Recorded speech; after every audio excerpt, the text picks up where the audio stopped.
Bonjour à tous, dernier épisode de Demain nous appartient. Notre actualité du jour portera sur Demain nous appartient, spoiler, récapitulatif avancé des épisodes 1625 à 1629 sur TF1.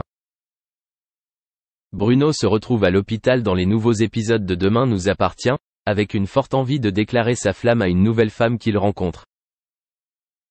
Violette continue de flirter avec Liam tandis qu'en ce qui concerne son cœur, Audrey, Charlotte Gassio, se retrouve dans une situation compliquée. Tandis que Damien pourrait être renvoyé de la police.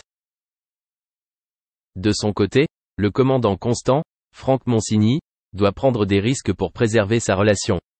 De plus, Roxane découvre un nouvel objet de désir et dépense sans compter.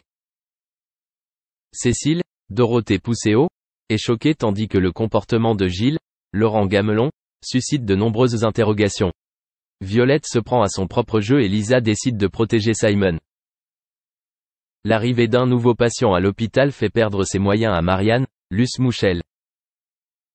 Swazik, Charlie Nunn, se retrouve au centre d'un piège. L'une de ses prétendants a fait chaud au cœur de Violette. La police était déterminée à arrêter Gilles. Camille, Elisa et Zédine, trouvent une nouvelle âme sœur. Malgré elle, Audrey, Charlotte Gassio, a mis le pied à terre.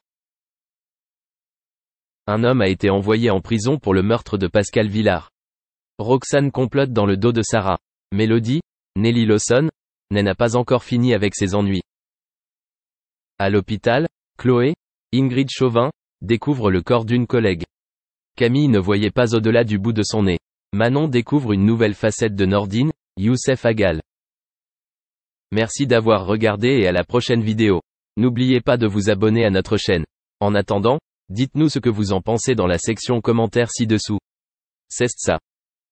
Louis Bertignac, se produit sur la scène de l'Accor Hotels Arena, à Paris. Jean-Baptiste Guégan, lui, absent. Si les proches du taulier se sont rarement exprimés au sujet de Jean-Baptiste Guégan, Laetitia Hallyday, elle, n'a pas hésité à donner son avis.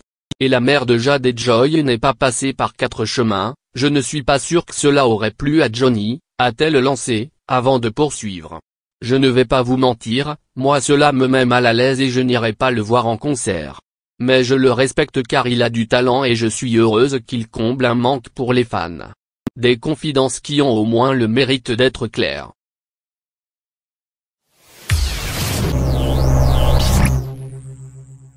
Absent de l'antenne depuis un certain temps, Pierre Ménet, le grand consultant sportif spécialisé dans le foot est désormais définitivement écarté de Canal+.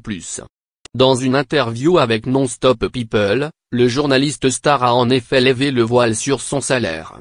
On le sait, ces derniers mois, le journaliste sportif de 57 ans ne vit pas des jours faciles. Depuis mars dernier, le journaliste est accusé d'harcèlement ou encore d'agression. Révélé grâce au documentaire de Marie Portolano, ces violences ont notamment fait l'objet d'une enquête internet du côté de Canal+. Finalement, la chaîne cryptée a fini par renvoyer l'une de ses têtes de gondole. Très vite, le commentateur s'est retrouvé comme un paria. Décidé à ne pas se laisser aller, il est de retour dans les médias. Ce mardi 12 octobre, Pierre Ménet a donc répondu à l'invitation de Jordan Deluxe.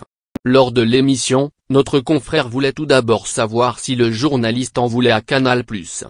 Ainsi, en préambule de son passage, il explique ne pas en vouloir aux dirigeants de la chaîne cryptée concernant son éviction. Pourquoi ? Notamment parce qu'ils lui ont fait signer un CDI à son retour de maladie afin de le sécuriser au mieux. Un geste qu'il ne peut pas oublier. Mais après avoir